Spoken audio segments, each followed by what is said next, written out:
आज हम मुकद्दस मत्ती की अंजील उसका 10वां बाब और उसकी आयात 14 और 15 पर ध्यानो ज्ञान करेंगे। और आज हम अपने दिलों को नरम करें इसके बारे में सुनेंगे। और जो कोई तुम्हें कबूल ना करे और तुम्हारी बातें ना सुने तो उस घर या उस शहर से निकलते ही अपने पांव की गर्द झाड़ दो। मैं तुमसे सच कहता हूं कि अदालत के दिन सदूम और अमूरा के इलाके का हाल इस शहर की निस्बत ज्यादा काबिले बर्दाश्त होगा। याद करें कि किस तरह खुदावंद यीशु मसीह ने फरीसियों की सख्त दिली की वजह से उनकी मुजम्मत की थी। मुकद्दस मत्ती की अंजील के 23वें बाब में खुदावंद यीशु मसीह ने उन फरीसियों के मुनाफिक और अंधे रहनुमा होने की वजह से 7 बार तुम पर अफसोस अल्फाज बोलकर उनकी सख्ती के साथ मुजम्मत की है। ये मुजम्मतें खुदावंद यीशु मसीह की तरफ से मुहब्बत की कार्रवाइयां थीं, क्योंकि उनका मकसद उन्हें तब्दीली की तरफ बुलाना था। इसी तरह आज की अंजील मुकद्दस में खुदावंद यीशु मसीह अपने 12 रसूलों को हिदायत देते हैं कि अगर वो किसी कस्बे में अंजील मुकद्दस की मुनादी करें और उन्हें रद्द कर दिया जाए तो उन्हें क्या करना चाहिए। उन्हें अपने पैरों से गर्द झाड़ना है। यह हिदायत खुदावंद यीशु मसीह ने अंजील की तबलीग के इख्तियार के साथ इसराइल के घर की खोई हुई भेड़ों के पास 12 रसूलों को भेजते हुए दी थी। रसूलों को उन लोगों के पास जाना था जिन्हें पहले ही मूसा और अंबिया की शरीयत का पैगाम सौंपा गया था, लेकिन अब तक उन खुदा की बादशाही का पैगाम उनको पहुंचाना था। इस बात का ऐलान करना था कि यीशु वो मसीहा है जिसका वादा किया गया था और वो अब हमारे दरमियान मौजूद है।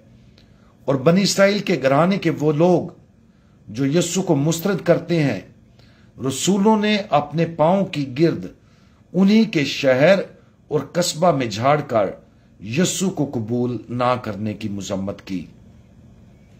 शुरू में यह कुछ सख्त लगता है। कोई सोच सकता है कि सब्र, तबादला ख्याल, नरम मजाजी और इस तरह की ये चीजें अंजीली बशारत के लिए ज्यादा कारगर होंगी, लेकिन हकीकत यह है कि खुदावंद यीशु मसीह ने 12 रसूलों को यही सख्त हुक्म दिया था। पांव से धूल झाड़कर फरीसियों की मुजम्मत करना दरअसल एक मुहब्बत का अमल था। यकीनन रसूलों को यह काम गैर माकूल गुस्से से नहीं करना था। उन्हें ऐसा इसलिए नहीं करना था कि उन्हें इज्जत नहीं मिल रही थी या उन लोगों की नफरत की वजह से वो रंजीदा या अंदर से टूटे थे, बल्कि रसूलों को यह काम उनके ईमाल के नताइज को जाहिर करने के लिए करना था। जब खुदा के चुने हुए लोगों के उन शहरों ने मौदा मसीहा को रद्द कर दिया तो उन्हें उसके नताइज को समझने की जरूरत थी। उन्हें यह जानने की जरूरत थी कि रसूलों को रद्द करके वो अंजील के बचाने वाले फजल को रद्द कर रहे थे।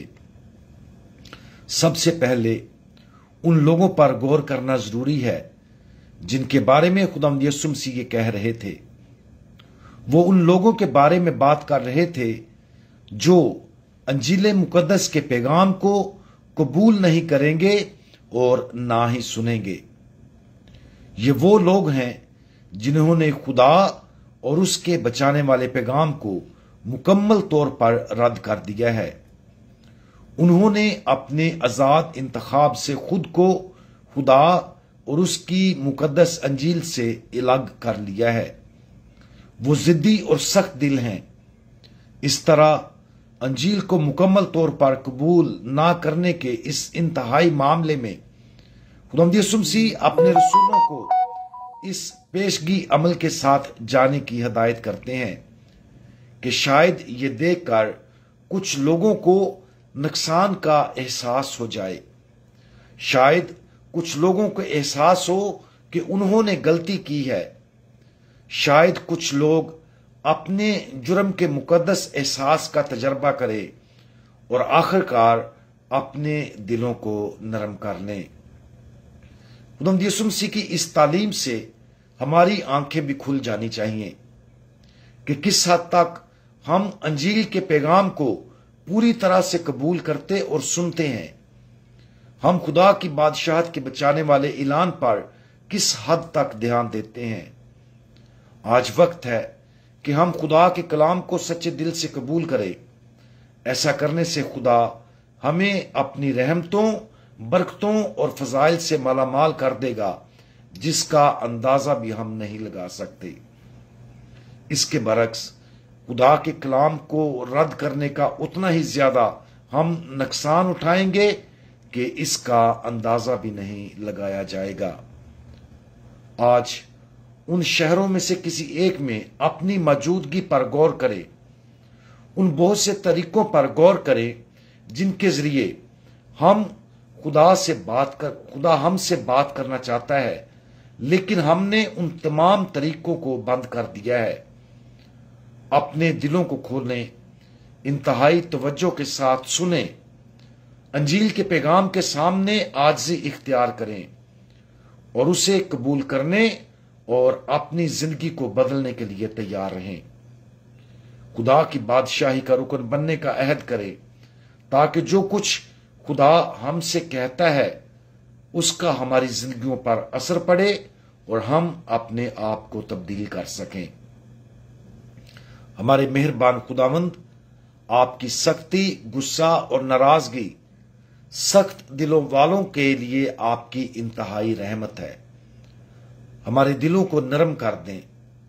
प्यारे खुदावंद, जब हम जिद्दी, सख्त दिल और हमारे दिल आपके कलाम को सुनने के लिए बंद हों, तो बराए करम अपनी अजीम मोहब्बत के वसीला से हमारी मलामत करें, ताकि हम हमेशा सच्चे दिल के साथ आपकी तरफ और आपके बचाने वाले पैगाम की तरफ रुजू करें। खुदावंद यीशु मसीह, हमारा भरोसा आप पर है। आमीन।